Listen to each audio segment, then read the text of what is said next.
So maybe you're planning to purchase your next camera or your first camera ever and you have $1,000 US to spend on a camera, but you don't know which one to choose because there are so many cameras under that price, but you just absolutely want the best camera you can get for the money. So which camera is the best camera to get it at $1,000 US? You can ask yourself, do some research online, or maybe ask your friends who knows cameras. But I think I have a perfect answer for you, and I think you already know that camera is just by looking at the title of this video. And yes, that camera is the Sony A6400. And then finally, I'm doing a review of this camera. Yay!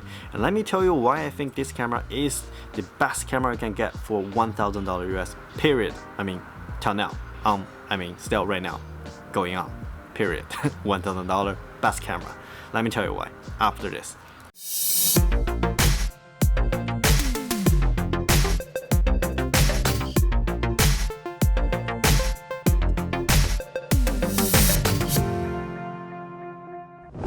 This video is not sponsored by Sony or anyone else. So I've actually did a pre-review, like unbox and first impression video before for this camera. I pre-ordered this camera right after the Sony announced this camera, and I got it in March when it's actually first released. So it's been a few months. I've been using this camera a lot in different places. I do vlog, I do some product reviews and shots, and different places in different scenarios. I'm mainly just going to talk about my personal experience with this camera, tell you why I think this is the best camera for that price range. In the States, this camera starts at $1,000 without kit lens. So if you don't have a Sony lens before, I think you can get the kit lens for I think $1,100. This is a 16 to 50 millimeter APS-C lens, 3.5 to f5.6. It's not a bad lens. I think it's a really good lens for people who don't have Sony lens before, and it's really good for starters. So you just can use this camera right away. And if you're in Canada, this camera sells at around I think $1,300 to $1,500, around that price range. It depends if you want the kit lens or not. So is this the perfect camera? Like, no, it's not a perfect camera. Of course, there are things I like, there are things I don't like it, but I think still look at what the camera is capable of doing at the price range. It is, the most powerful camera you can get around $1,000 US. Mainly, we have to talk about the big features of this camera, but I'm not going to dive in like so many very specs, details of everything for this camera. I'm just mainly going to talk about the big features and the things, my experience with this camera. So this camera can shoot high quality of photos and videos. So this is an APS-C sensor. You do got a 1.5 crop factor compared to the full frame. It is a 24.2 megapixels. It shoots very nice photos in JPEG and also shoots RAW. It can shoot 14-bit RAW for you, so you can add the photos later on, have more flexibilities. Most big shining things I think on this camera is the video capabilities on this camera. This camera can shoot 4K. I know there's a lot of cameras under $1,000 or around $1,000 can shoot 4K, but this camera is different. This camera actually shoots in 6K, and then it's downsampling internally to 4K and export to 4K. So basically what it means is it gives you much better image quality for 4K footages. So it gives you more sharp image for 4K, and if you want absolutely the best quality videos, you want to shoot this one in 4K 24. And there are a little bit crop factors, I think 1.1, 1.2 crop factors in 4K 30. I shoot most likely in 24 frames per second. Always. Another big features for video is this camera no longer has a video recording limit. So if you are a Sony user before, then you probably know all other previous generation Sony cameras have a time limitations for recording videos, like up to 30 minutes. Right after 30 minutes, the camera itself will stop recording, and this camera, it can just keep recording by itself until the battery fully drains out. Okay, I've actually did a test for this in my office, and the temperature was around 22 to 23 degrees Celsius. I put a fully charged battery in and set auto power off temperature on standard setting, not high. Then I just press the recording button and wait to see the result. It kind of surprised me with over 1.5 hours and almost 1 hour and 40 minutes continuous recording time until the battery is exhausted. And no signs for overheating as well. Wow. And then I left the camera rest for about another 30 minutes and then tried it again. And this time I did got overheating icon shows on the screen at 1 hour recording time, and it stopped recording at 1 hour and 18 minutes due to overheat. However, I was still able to restart recording right after the camera shut down, so which means no wait for cooldown needed. I did another 3 clips, 2 of them about 8 minutes, 1 of them about 4 minutes until the battery runs out. That's total about another 20 minutes of recording time. And yeah, if you plus the 1 hour 18 minutes before, the total recording time comes very close to 1 hour and 40 minutes again, and that's really not bad. And yes, it's still using the same last gen battery, the FW50 batteries. Because I previously using the A7 Mark II, I still have few extra battery left, so I can use those battery on the A6400. And I do recommend you guys to get extra batteries for this camera as well. Another thing is you can shoot Full HD 1080p in 120 frames per second, though the 120 frames per second in Full HD is sort of like fall to the soft-ish and not like really sharp, but like not the best quality at all, but still very usable, gives you a more flexibility if you like to shoot footage in slow motions. It does not matter if you shoot in casual or shoot professionally, it's very good enough for you to make online content, like YouTube content, totally capable of doing things. Another big feature of this is the screen. Now Sony finally have the flip up screen, 180-degree tiltable, so you can do a selfie or do vlogging with this camera. There are things like I'm going to talk about later about this screen. It is a 3-inch touchable screen, but you cannot touch for doing menus or stuff. You can only do touch to focus or touch to tracking. Another big feature is the autofocus system for this camera. Oh yeah, here comes probably the biggest feature on this camera. I think this is also the main reason which made this camera so powerful in its capabilities. The A6400 has stunning 425 autofocus point for both face detections and the contrast detection autofocus, which also covers over 84% of your frame, and it can focus on subjects just within 0.02 seconds. This means you can have more flexibility to focus on any subjects in your frame and within super fast speed. And that's not enough. Sony now using AI to bring you real-time eye autofocus for shooting photos. You even get to choose which eye you want to focus on, either the left eye or the right eye. With the new firmware 2.0 update, you now also have real-time animal eye autofocus, even great for animal shooters. And trust me, this AI autofocus things works really great. Sharp focus on eyes almost every single time, at least from my experience with it. And too bad this only works in photo mode now, not when you're shooting videos. I really hope Sony can make this function to video modes as well. Maybe a firmware update 3.0 next time. That would be amazing for this camera. However, you still get very good autofocus in videos. And remember what I said before, you can use the screen to do touch tracking. Yes, this is one of the biggest features for this autofocus system as well. If you want to be focused on moving subjects, you can now using this function to lock on the focus and stay focused on the moving subject. Oh, and did I mention this camera can also shoot photos at 11 frames per second with AE and AF? But one thing you need to know though, that 11 frames per second is with after view, which means the image you're looking at the moment is not in real time. If you want to shoot photos in live view in real time, it will down to 8 frames per second speed, and that's the same speed when you're shooting in silent mode as well. So that's a very good feature, very powerful autofocus. They adapted some technology in the Sony A9 to this camera. Talk about I/O here. So it has a microphone in jack, very good. So you can plug in external microphones such as this Rode Video Micro to improve your audio qualities. So just give you guys a quick reference on the audio quality by using either internal microphone on the A6400 or maybe using an external microphone such as this, the Rode Video Micro. Alright, so right now I just plugged in my Rode Video Micro external microphone on the A6400, and this is what it sounds like by using an external microphone. Right now I'm in the family room here. This is much bigger space compared to my home office over there, and this is what it sounds like.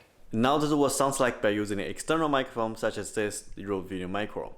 Right now I'm outside my house at the backyard, and this is wide open space, so we have a lot of ambient noise going on. Now this is what it sounds like when you're using the Rode Video Micro. We're outside of my house at the backyard.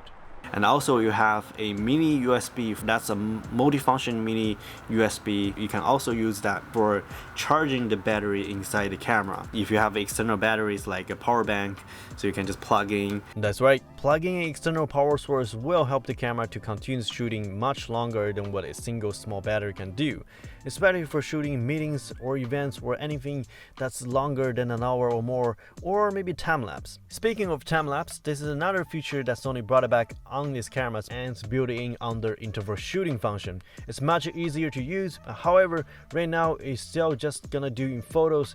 You will need to do some editing in the post to make it to video. I wish this can be done internally in camera, so that would be even better for a lot of the new users and casual shooters who has less experience with post-editing skills. And also it has a HDMI out port, so even though that's a mini HDMI, but you still can use that for external monitors cameras or external recorders. So if you're using external recorders like Atomos Ninja 5, you can record up to 8-bit 422. It's internally recording at 8-bit 420. If you're just going to use this as a content creation or casual shooting, it's totally enough for you. You're obviously not going to see the difference that much comparing in like 8-bit 422 versus 8-bit 420, like something you can just see it right away. Also, this camera has very good low light capabilities, so it does not matter if you shoot photos or videos. No doubt that Sony has gone much better in low light capabilities in recent years, really ever since the A7S II. Same on the A6400, with the new enhanced image processor is better in low light. Now with ISO up to 32,000 for videos or expandable to 102,400 for photos. Convenience, it has flashlight internally built in, even though I never actually uses flashlight still. Good to have it. For people who already have Sony camera before, like for example, if you already have a Sony A7 or R7, I think this camera is absolutely a very good companion to that camera. So here I have the Sony A Mark III, and this compared with this camera, I mean these two make absolutely the best brothers at all, because the A6400 and A7 Mark III basically have the same video capabilities, their image color are the same, and they both have the same S-Log and HLG picture profiles, which I recommend to using at S-Log2 or HLG2. So it is very easy to match up the footage in post editings and do color grading. And you probably won't even notice in most cases. Just look at these two sample images and guess which one is shot by A6400 or the A7 Mark III.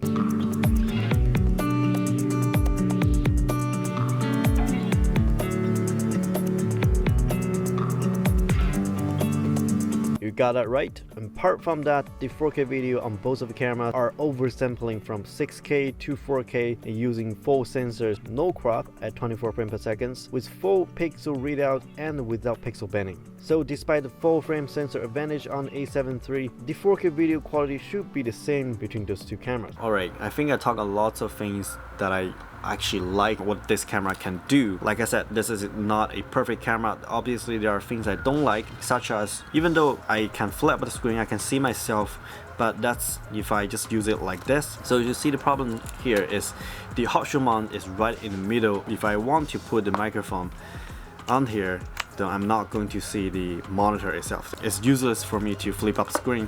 This is not really a deal breaker, so you can purchase a separate accessories from Amazon online. There's a lot of places you can buy it. One, you can use Sony's own accessories, basically the Sony showcased in their products videos. They have a brackets, so you can put the microphone on the side, or you can use a external brackets, so basically it slides in the hot shoe mount here, then put the cold shoe mount over here on the top right, so you can place your microphone on here instead of in the middle of the camera. But my solution is I pick up this cage from SmallRig. This is actually the cage that made for A6300 or A6000 cameras. I know they've actually made or designed a cage that's specifically for A64, because the A6300 and A6400, their body shape and size are pretty much exactly the same. So this one, well, it fits perfectly on this cage here, and also hot shoe mount is also on the top right here. And I think the one on the A6400, you have to purchase the cold shoe mount separately and mount on the side of the cage here. And this one, you don't need to purchase another accessories. And another thing I said I don't like it,